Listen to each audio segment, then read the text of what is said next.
I want to jump right in and start by asking Chairman Zhong about the challenges of his job, because he has one of the most complicated jobs that I can imagine. He has, in a very short time, managed this company that has become a world-class automaker, and has partners with some of the best automobile companies in the world, and as you can see on display here, now makes independently on its own some extraordinary vehicles. But the automobile industry is going in different directions now. You're going from being just a maker and a seller of cars to somebody who has to think about connectivity and thinking about a vehicle in a more metaphorical sense as being a vehicle for entertainment, a vehicle for shopping, a vehicle for doing all the sort of things that you do in your daily life. That's a whole new business. So I would love to hear from you how you think about that whole new business opportunity and what you're doing to prepare for it. I'm very happy to share with you about my industry. The auto industry's biggest challenge is environmental protection, energy conservation, and safety, and also the intelligence development in the future. Especially intelligence is our main theme today, the AI. So the future car must be something with autonomous driverless driving to solve some of our current existing environmental problems, transport problems, and change our lifestyle, change our lives. And also the old people caring problem. The entire world, the standard for old people, the aging society, people over 65 should account for 7% of the total population, but China is 17.9% of the people above the age of 65. So 150 million people are above the age of 65. We hope in the future AI can improve our life, change our mobility, to change the way we take good care of our senior citizens. Last week I was at Tencent. Look at their, the plan to report your health situation, scan them, and send the information to the hospital on a daily basis. And there's and a robot can help you to cure you and to offer services to you. It is my belief AI can change our mobile life, including the autonomous region. Everybody inside the car, you can enjoy your coffee, enjoy the movie, reading, and so that's very important. Thank you. You mentioned your partnership with Tencent, which is very interesting to me. I was reading the other day about something called an iSpace concept car that you're doing in partnership with Tencent, which is very new. I wonder if you could tell us what is an iSpace concept car and what are you trying to do? Thank you. Thank you. You bring up this topic. Our partnership about JAC and Tencent. Last year we promoted iSpace concept car. For this concept car, within the car there is a limited space. However, within this limited space, you can have unlimited life. What do I mean? That is, in this car, you can drive to work. You can use an app, and it can drive you to the workplace. And also, it can help you to do the logistics. You can just send a passcode, and the logistic company will give you a password, and the autonomous car will bring this goods to your home or to the designated place. So the concept car we are working with Tencent can help us to have faster and convenient services. And I think this concept car will be produced very soon. It's pretty revolutionary. Sounds very almost science fiction, but an exciting future. So I want to turn next to Zhong Xiangping to talk a little bit about how this looks from the perspective of Tencent, where you're kind of working at this problem from the other side. When we think of Tencent, we think of often WeChat When we think of WeChat, we think of smartphones. Everybody uses WeChat on the smartphones. You're collecting all kinds of data over people's smart devices through gaming, through their purchasing, through their chat. So I'm curious about how that translates into a partnership with a car company and what opportunities you see in the auto industry.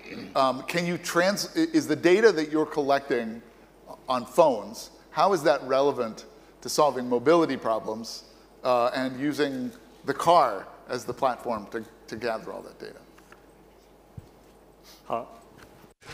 Thank you. I'm very happy to share with you my idea here. When you talk about Tencent, you will think about WeChat and QQ. In the past 2 decades, Tencent in PC-based internet and mobile-based internet, these are 2 products of us. Because of these 2 important products, and we have provided a lot of content and services based on this mobile internet.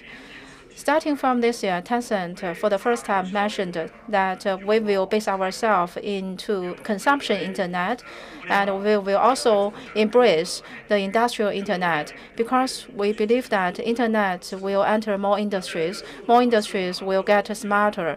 In this process, Tencent have accumulated a lot of understanding about users, about the technology related to internet, so we can help many industries.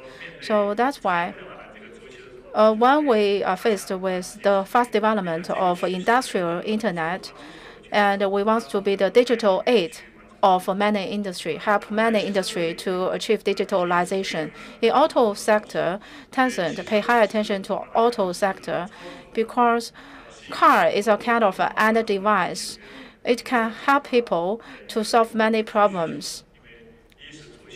Because people need to have a mobility. In mobility, we can get connected mobility and smarter mobility. It can bring people better services, more content. While we are mobile, we can enjoy this kind of services. So that's why Tencent believes that a car will be an important industry that we are focusing on. And we will create smart transportation solutions. Chairman Zhong about a sort of special project that he's working on, this iSpace concept car. You have a thing at Tencent that's called Tencent My Car. I guess it's not Pimp My Ride, but it sounds a little like that. Tencent My Car, what is it, and what value does it add for consumers? Tencent My Car is a small attempt of us in mobility area. We believe that we have to enable the users to have a better use of the car. We pay attention to the consumer's needs. During the transportation process, the user wants to manage their car and better use their car, and also enable the car to provide more services to the customer. So that's the customer's concern. So in 2C and in WeChat, we will create a lot of solutions. So Tencent My Car means that in the automobile sector, this is a micro program based on WeChat. You don't need to download, but you can use WeChat to interact with your car. And we can link the car with the car user and owner. For example, the user can chat between several friends, and A can tell B where I am. When B gets this location information, B just send this location information to his car, and then the car will mobilize the navigation system to send him there. From PwC, let me turn to you here for a moment. PwC has done a bunch of fascinating research on this topic of mobility and the convergence of all these different technologies. You have come out with a digital auto report recently that has some just amazing data about the future of mobility, and it uses this acronym that may not be familiar to people, MAAS, M-A-A-S. Tell us what that is and why the rise of MAAS is transforming the auto industry. Okay, thank you very much, Craig. And so it's a great honor to share our view on the mobility service. MaaS, M-A-A-S, means mobility as a service, which means that in the future, the customers will move just by the service provider. And this is going to be a very huge business. And then last year, the business MaaS, the market size is about 15 billion US dollar. And we estimate that in 2025, the number will be 200 billion US dollar. So this is going to be a huge business. And this is going, and the MaaS will also transfer the automotive industry a lot. First, they will transform the product, as you just see, right? The iSpace. This is a new model, right? And in the future, they will be more creative. The car need to be very well connected. Right. The car need to be, very cheap, right, and very, economic, right? And the product itself will be transferred because of the MaaS. The second is the customer behavior will be changed, right, because maybe you need not to buy a car in the future. Right. You need not to own a car, and you can enjoy the autonomous driving service to you at any time in a very cheap price. So the customer behavior will be changed, and the most important thing is that the value chain of automotive industry will be totally transformed. The profit. Currently, I think the OEM right, has more than 50% of the profit. I mean, profit value chain. They have almost 50%. And our forecast is that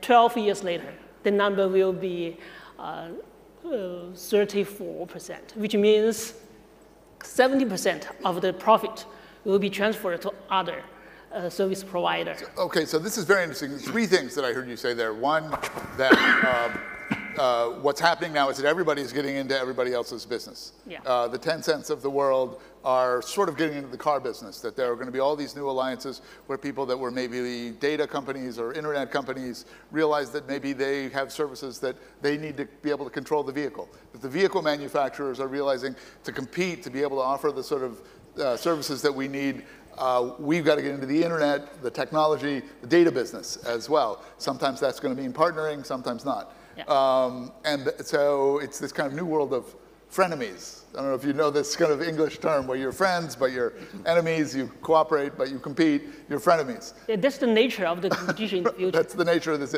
So, and then the second thing was that it'll change consumer behavior. Yeah. There was a statistic in your report that I found to be fascinating.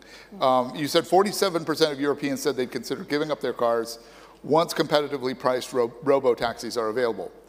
But the percentage of Chinese consumers who said they would consider giving up their cars if they had that option, 79%. Yeah. That cannot be a good statistic for Mr. Zhong. Yeah. Can you tell us a little bit about that? That sounds like a drastic change in consumer psychology. Yeah, if you look at the smartphone, the penetration rate of a smartphone in China, it is the highest one around the world. I think it's almost 98%. Yeah. In US, I think it's almost 85, something like that. Right. In Europe, it's 67% for the penetration rate of smartphone. So, which means in China, the customers would prefer to taste something new. They want to try. They're not so conservative, right? Yeah, and they're very brave. Right. Yeah. So anything, any new model, any new business model just comes up, and they would like to try that. So the fact that Chinese consumers are more adaptive, they're more willing to try new things, explains this big disparity. Did you have a comparable statistic for the United States? Do you know kind of how many would be willing to not buy a car? No, less than 30%. 30%, less than, so in a way, the U.S., the most conservative of all when it comes to giving exactly. up their Yeah, one of the reasons is that the fuel consumption is not so high for them. I see. And sometimes they live in a long distance. Yeah. They're not living in the city. So for them to park a car, to own a car is not so expensive. I see. So Brooks, I'm going to come to you in a second, but I have to come back to Chairman Zhong here on this question, because what Bill Peng has just described is a very difficult market landscape for Chinese automobile manufacturers. He said, this is a culture where your consumers are more willing than anybody in the world almost to give up their car and have a robo-taxi.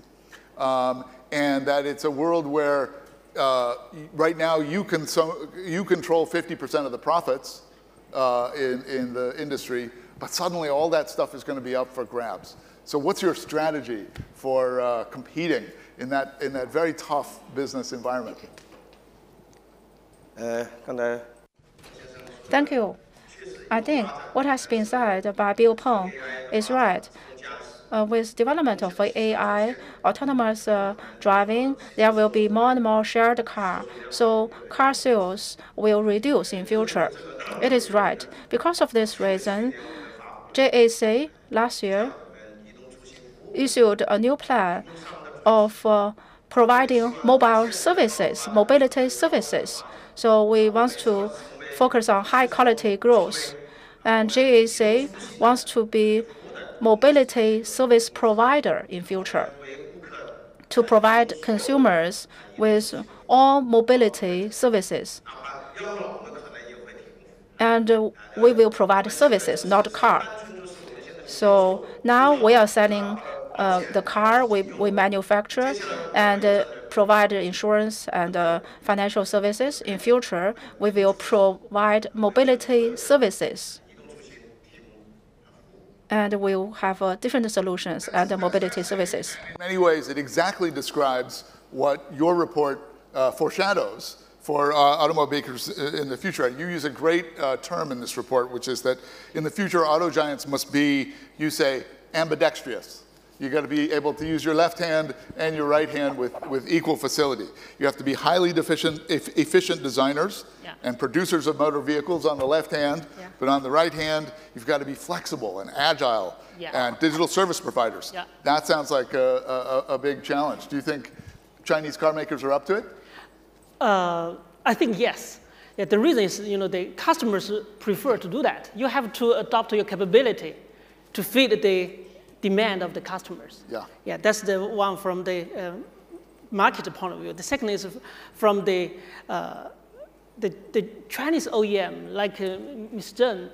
Zeng, he's leading the company. That they know that the China will come soon in China. They have to do that. So they have to move first. So that's the willingness of the OEM. The third one is about in terms of the capability.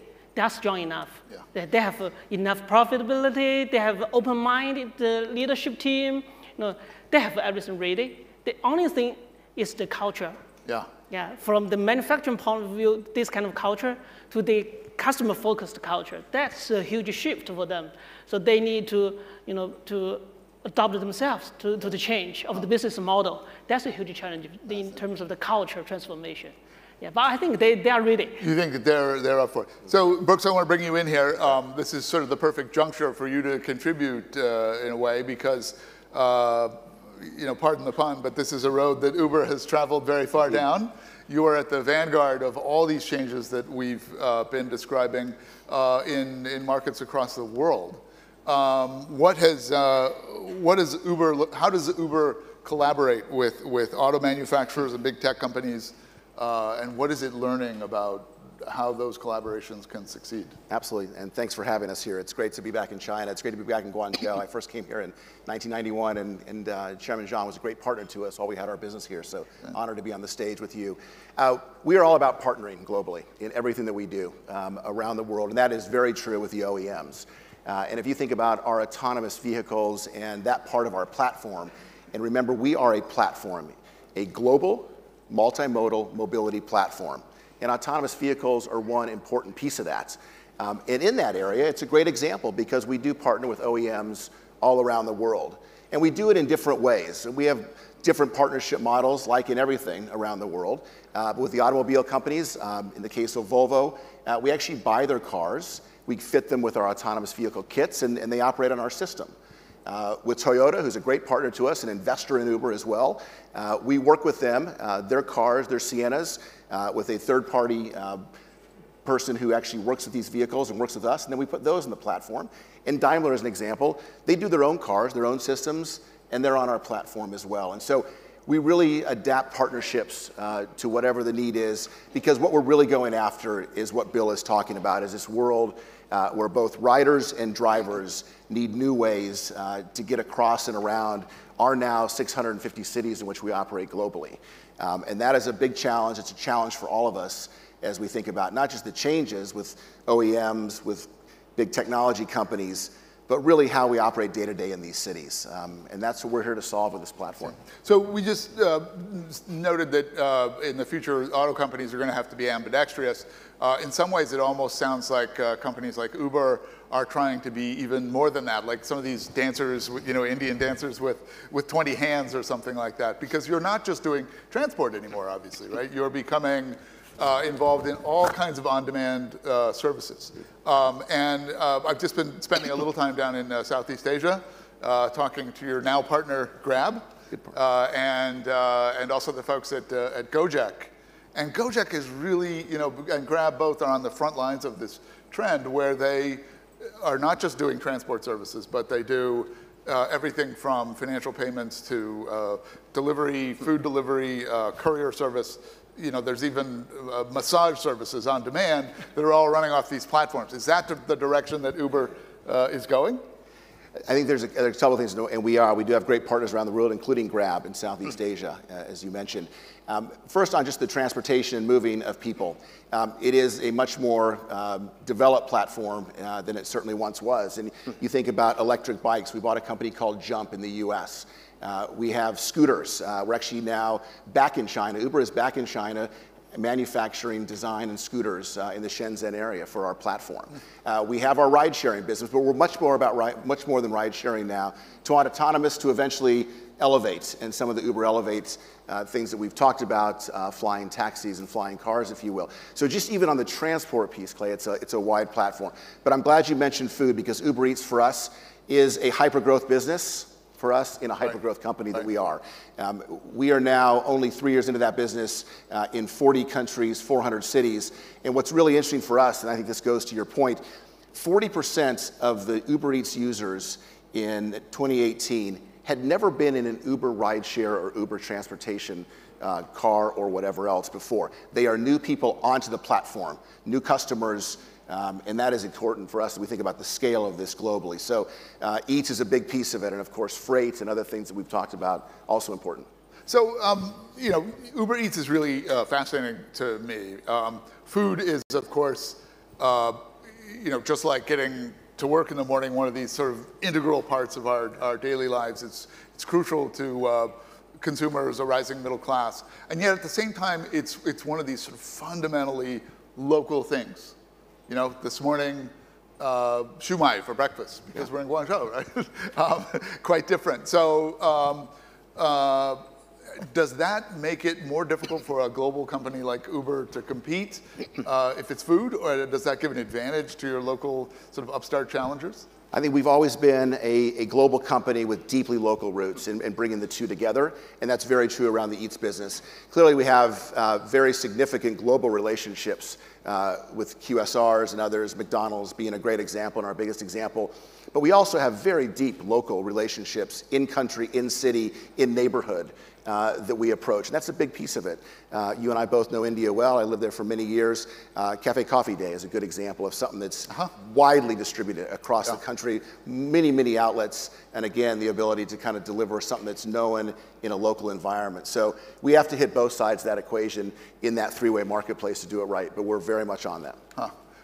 Let me come back, if I can, to Chairman Zhong and follow on this question of globalization. You have partnerships right now, as I mentioned, with Toyota, with Honda, and with Chrysler and Fiat. And now you've got these remarkable new cars of your own that you're producing. The Trumpchi, which we all came and kind of saw last year and continues to be very popular in the Chinese market, you can see on the streets out here. is a wonderful car. You know, I live across the border over in Hong Kong. I'd love to be able to buy that car. How soon before people outside of China have an opportunity to enjoy these wonderful new independent products that you're developing here in Guangzhou? Oh, thank you. Globalization or internationalization is one of the most important strategic drives of Guangxi. We're working with Uber and Didi. We're working with both of them, and we're working with Uber as part and parcel of our globalization drive. Working with Didi or Uber, we are designing tailor-made products for shared mobility, for mobility services. In the future, the ride-hailing specific cars will have only one door, which is a sliding door. So we can have specific designs for those ride-hailing cars. We can increase the interior space and the trunk space for those ride-hailing specific cars. So on that, we want to step up our cooperation with Uber. So I didn't hear the name of our company, but we very much want to work with Uber. And last year, in the autonomous driving contest, we were #1, and we have entered into road testing for our autonomous driving vehicles. And we're also pressing ahead with our mobility service businesses. Now in 17 countries across the world, as Mr. Chandler has pointed out, well, you've talked about Chuanqi. Now, Chuanqi is available in 17 countries around the world. Last month, we went to France, and we had a private dinner with the French president. So the Chinese brand is very much welcome in France. Last month, we went to the Philippines, launching a new product there. And the Filipino President Duterte, came to the event. Great event with his presence. And last month, we also went to some of the Middle East markets, including UAE and Kuwait. Their Minister of State or Minister of Foreign Affairs went to our events. So yes, but the precondition is that we need to always keep our customers satisfied. We will press ahead with our globalization drive. Thank you. I'm noticing a conspicuous absence on that list of countries that you're expanding into, and that's the United States. Do you have right now a plan to, at some point, export cars to the USA? Well, during the previous session, we talked about Thucydides' trap between China and the United States. At present, the built-up vehicle tariff rate is 2.5%. After the friction, it might be raised by 25% to 27.5%. That will bring a huge impact. According to our original plan, we want to bring our products to the United States towards the end of 2019 under Chuanqi. And Trump. One of our, the English translation of Chuanqi is Trumpqi. Well, maybe it's impossible for us to be able to register that product in the United States. It has Trump as in its English translation, but we still look forward to entering the United States, and we want to have a quick solution to the trade friction as soon as possible. We want to go to North America. And in my discussion with President Macron, he welcomes us to Europe. President Trump might be interested in an arrangement where he collected royalties or something. But, I mean, 25% obviously is a very big hurdle for exports, but it's a wonderful car and it's very competitively priced. So I think it's quite an interesting question to see, how that will play itself out. Bill, I wonder, maybe we haven't talked about some of the other challenges that automakers face. We did mention Chairman Zhong mentioned the environmental challenges. We haven't talked that much about new sources of energy to power these vehicles. How are electric vehicles, batteries, that sort of thing, transforming the market here in China? What do you see as the big transformations? Yeah, the Chinese government really want to transform the whole China automotive industry into the new energy vehicle to save the energy, to save the environment.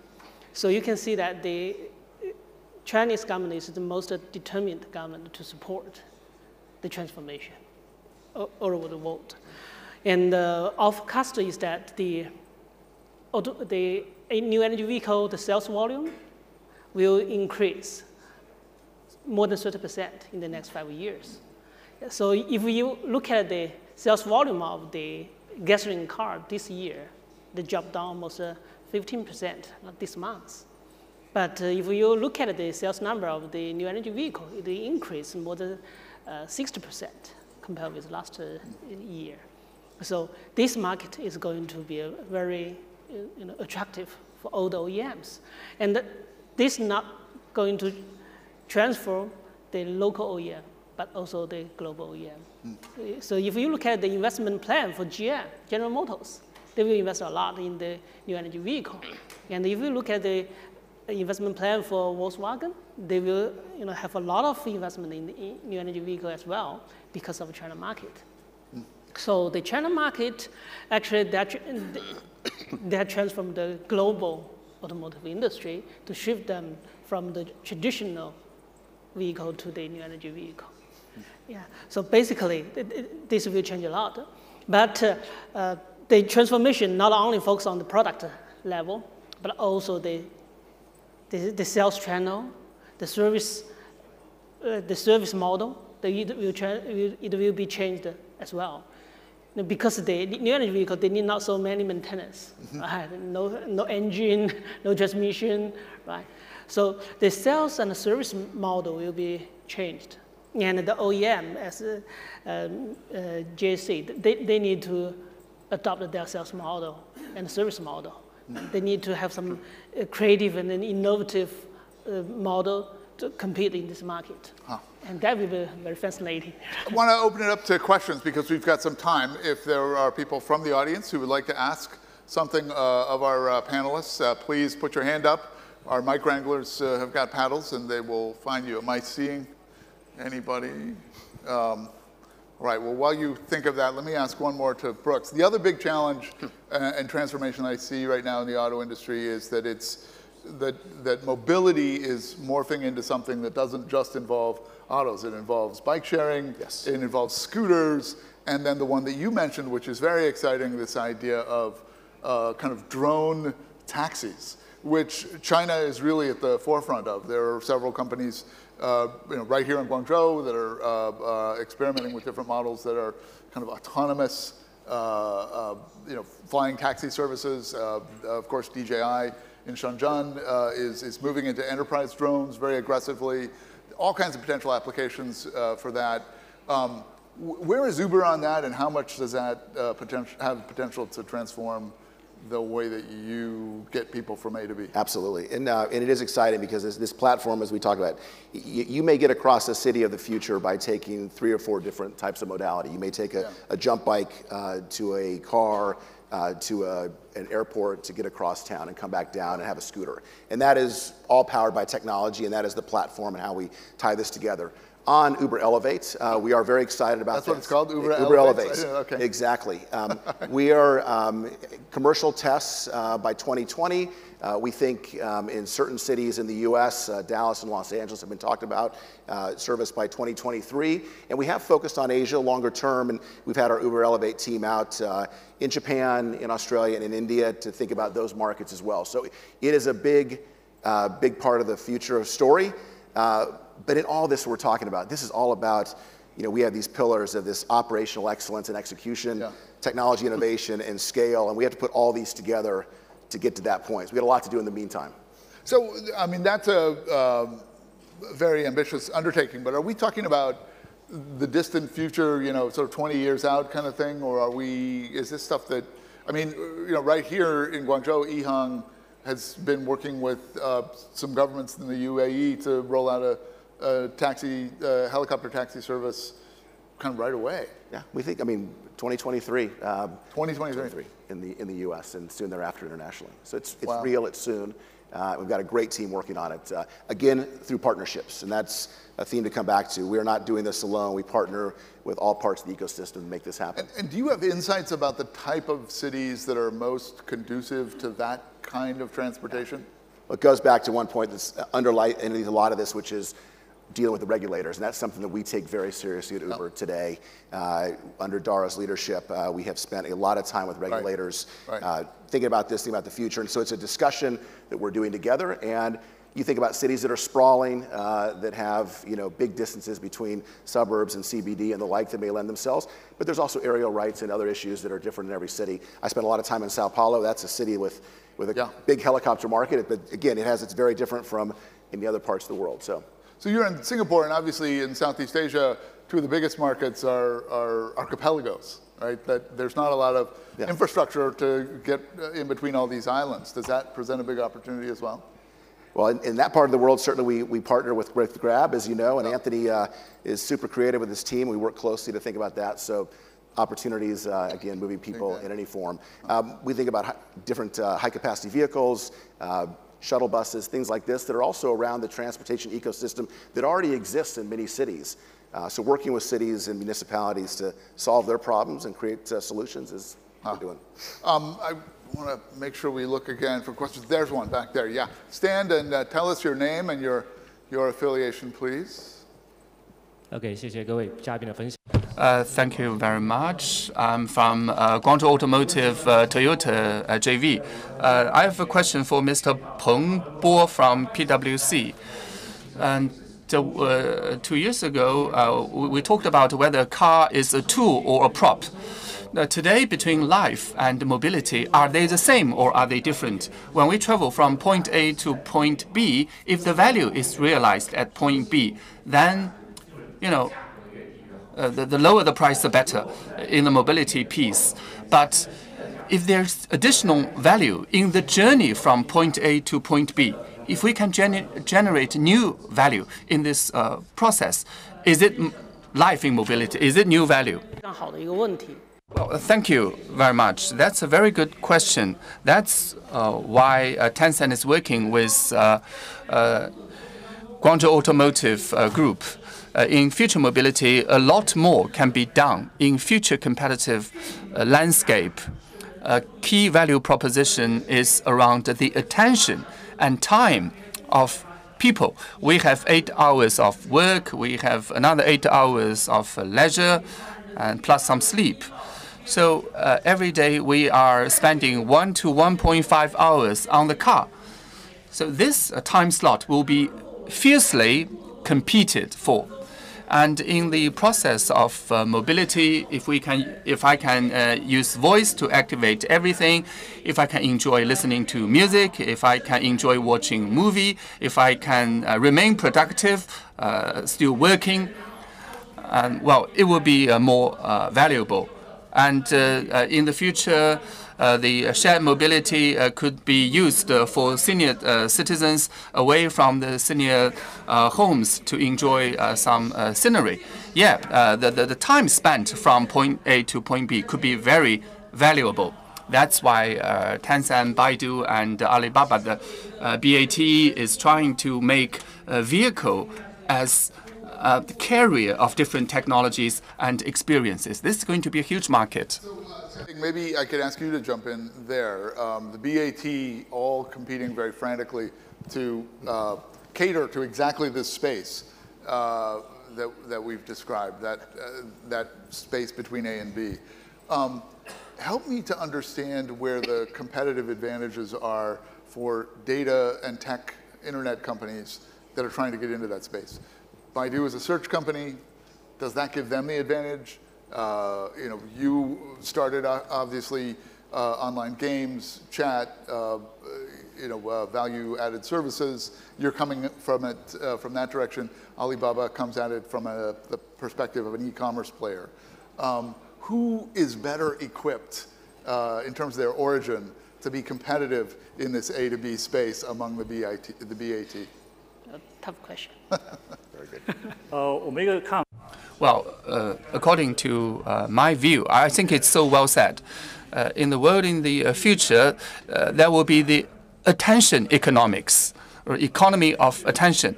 According to Tencent, we need to revisit the basic value proposition we have for the users. Mobility is a journey, it's a process, and it's part and parcel of the user's life.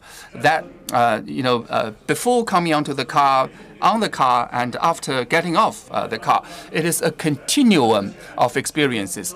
So before, in between, and after, we are providing end-to-end experience from Tencent. For example, if our consumer or customer enjoys watching a soccer game, and he's a fan of a team, so whether he is outside of the car or in the car, he will not change his hobby or enthusiasm about that game and that team. So focused on that need, we try to make sure that as soon as they are in the car, we'll give them a reminder. There's a live broadcast of a match involving his favorite team, so that anytime and any place, the user will be able to enjoy what he likes. So in this way, I think provide a continuum of services and experiences is the most important thing, satisfying all possible use cases and scenarios. All of BAT are trying to offer propositions, services, and scenarios from different perspectives. On the part of Tencent, we are helping customers stay social, stay connected, anytime, all the time. That's our foundational capability. Based on this foundation, we are better able to provide end-to-end experience to our customers before, after, and during mobility. Yeah. Last week, I visited Tencent. I had a discussion with Pony Ma, and I talked about the need to have a vehicle-borne app of WeChat. Do you agree? All right. Well, I think we can all look forward to this very fascinating future, and maybe not even too distant future, where that experience, that basic experience of moving from point A to point B, becomes more enriching, more fulfilling, more interesting. This has certainly been a great discussion of those possibilities, and please join me in thanking our panel for their conversation.